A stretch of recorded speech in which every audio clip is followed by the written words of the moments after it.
The movie begins with Jeff Taylor and his wife, Amy, driving cross-country from Boston to San Diego in their sleek new Jeep Grand Cherokee. Faced with recent financial challenges, they've made the bold decision to relocate in search of better opportunities. However, their car is on loan, adding pressure to their quest for stability and debt repayment in the new city. During their eventful trip, as Jeff reaches for a bottle in the back seat,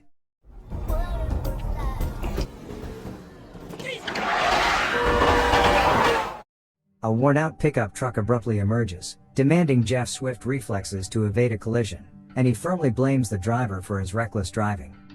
Taking a break at a gas station to refuel and grab some snacks, Jeff and Amy find themselves unexpectedly face-to-face with Earl, the truck driver from earlier. Initially, Earl admires Jeff's car, but quickly transitions to criticizing Jeff for the near collision on the road. Wanting to avoid any further conflict, Jeff offers a sincere apology, urging Earl to forget about it and move on.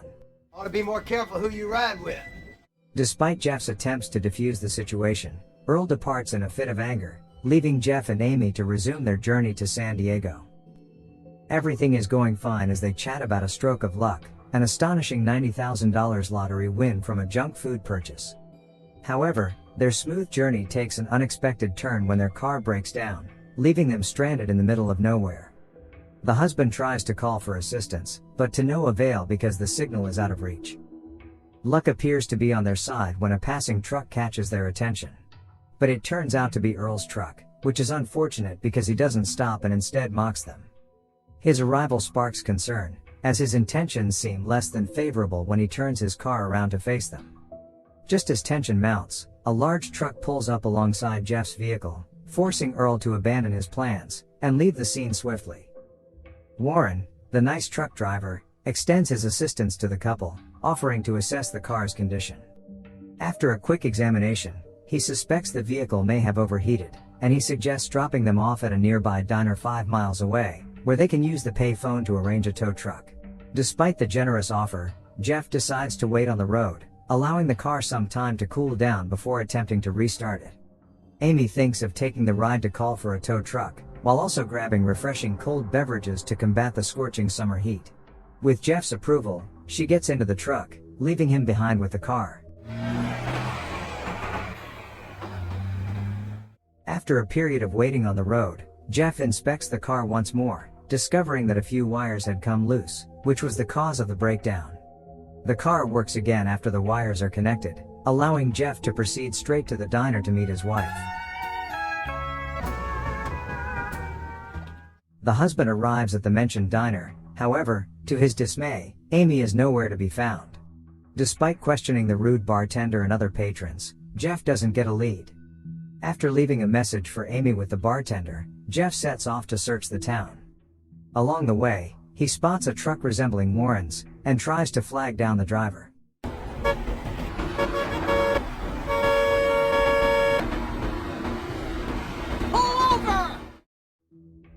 Surprisingly, the driver turns out to be Warren himself, but Amy is absent.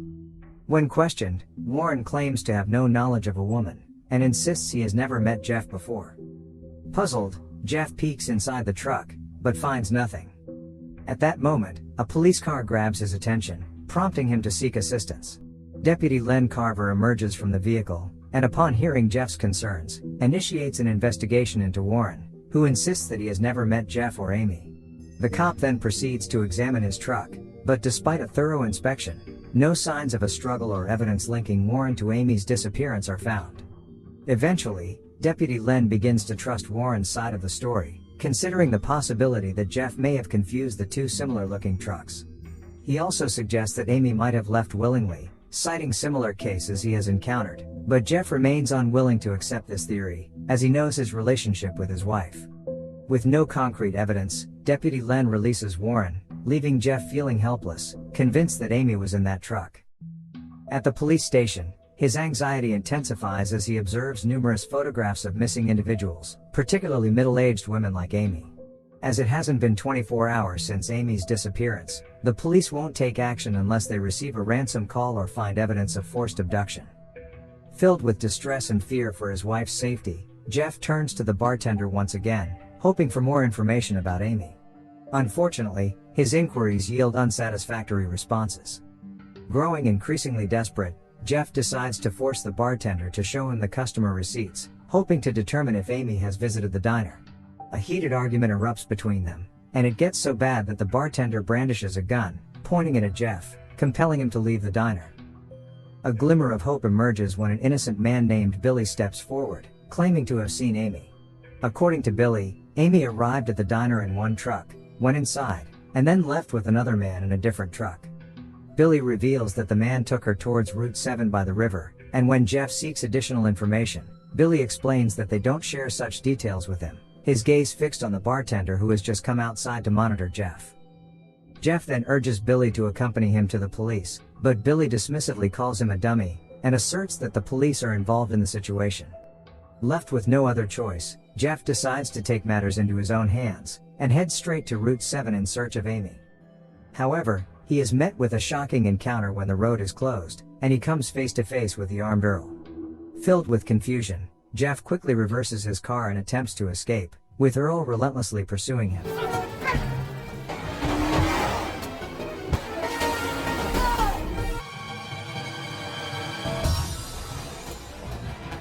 The road is blocked by two vehicles, forcing Jeff to veer off onto a different path, only to find himself at a dead end. With Earl closing in, he takes a daring plunge down the slope, causing his car to crash into the river. In a bid to escape from Earl's clutches, Jeff decides to abandon the vehicle.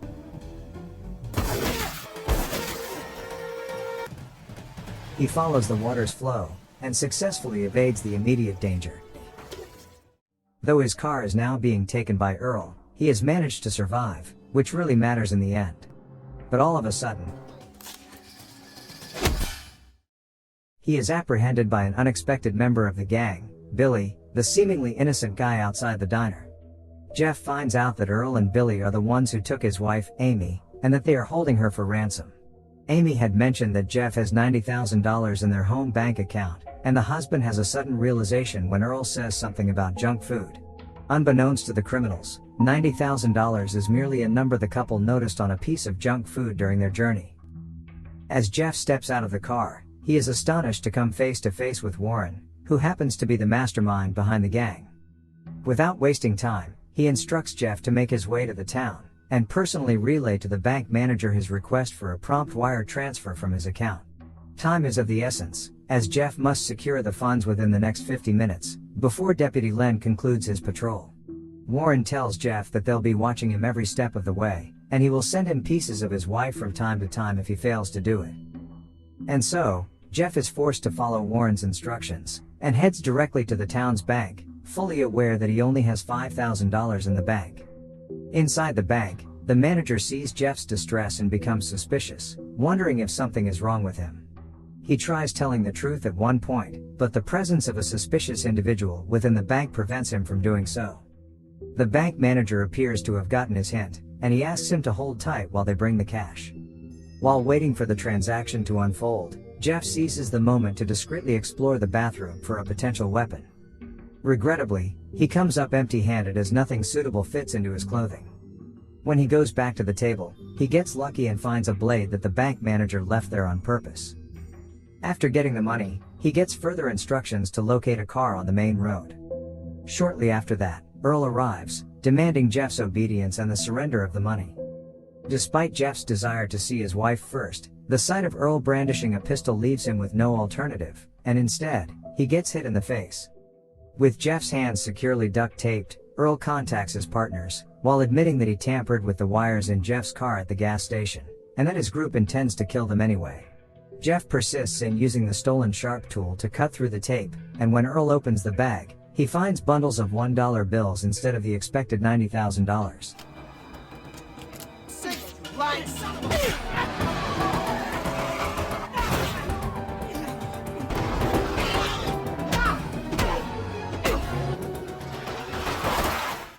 After a fierce struggle, Jeff manages to take control of the car from Earl, who is restrained with his hands and neck bound to the seat.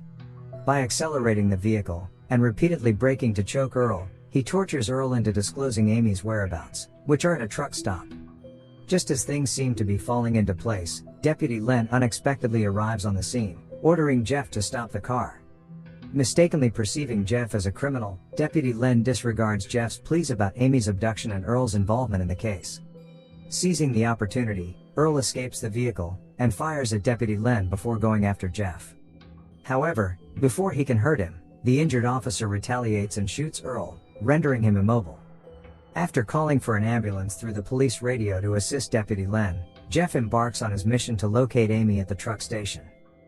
At the truck station, Jeff locates Warren having a conversation with Billy over the phone. Sensing an hour-long silence from Earl, Warren instructs Billy to bring Amy to his barn for a crucial discussion regarding her destiny.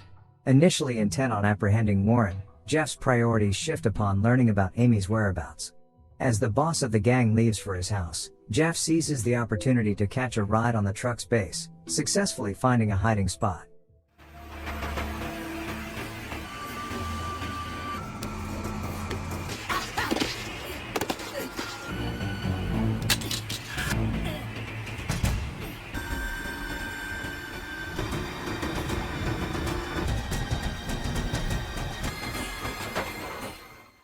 After a lengthy journey, Warren arrives at his barn, where he is greeted by his son Deke and wife, Arlene. Taking advantage of Warren opening the barn gate to unload items, Jeff seizes the moment to scale the roof and gain entry through a window. Inside, he discovers that Amy is not the gang's sole abductee. The barn is filled with the belongings of previous victims. Shortly after that, Billy and Al arrive with Amy, who turns out dead due to the intense heat of the truck's exhaust. Jeff is stunned to hear this, while the men decide to bury the body. However, Amy unexpectedly awakens, revealing that she had only fallen asleep or lost consciousness. As the abductors prepare to lock Amy in the basement fridge, she catches a glimpse of Jeff's eyes peering down at her from above. They then take Amy down to the basement and lock her up there. Once the gang leaves to have dinner, Jeff searches for tools and attempts to open the basement lock, but his efforts prove futile. Determined to take more drastic action, he retrieves a gun from the truck and sneaks into the house to look for the bad guys. During dinner, they are shocked when Jeff unexpectedly appears at Warren's home. Jeff holds him at gunpoint while revealing his true profession to Arlene, and that his wife is being held hostage in their barn. Before Jeff can persuade them to comply with his demands, Deke suddenly appears, aiming a rifle at him. The kid says that the gun is always loaded to protect his mother, and so Warren and his wife commands Deke to pull the trigger. But Jeff says the child and the mother have nothing to do with this. Do it! Jeff manages to intervene just in time and redirect the gunshot towards Al, while Billy cunningly escapes capture. With Warren held at gunpoint, Jeff forces him into unlocking the basement door, and instructs Arlene to reveal what's inside the refrigerator. To her horror, she discovers Amy inside, solidifying her realization of her husband's involvement in the abductions. Jeff then decides to confine everyone else in the basement, while Warren still feels he needs to warn Jeff. Afterwards, they spot a tow truck outside the house, so the husband and Amy make a desperate move to escape, but the truck key is not there. At the same time, Billy returns to the house and releases the bad guys from basement. Amy struggles to find the key around the place and finally spot it, but their troubles persist, as Warren arrives with his big truck. Just before Warren can unleash the full force of his truck upon them, the couple narrowly manages to evade his assault and flee to safety. Do you see him?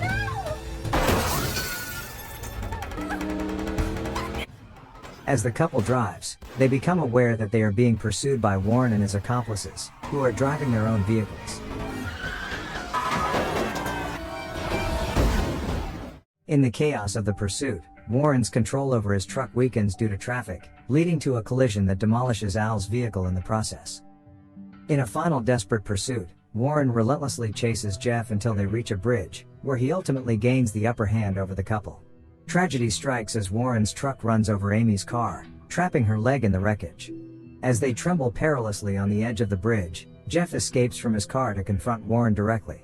The truck dangles precariously from the bridge, unfolding a life or death struggle between Jeff and Warren.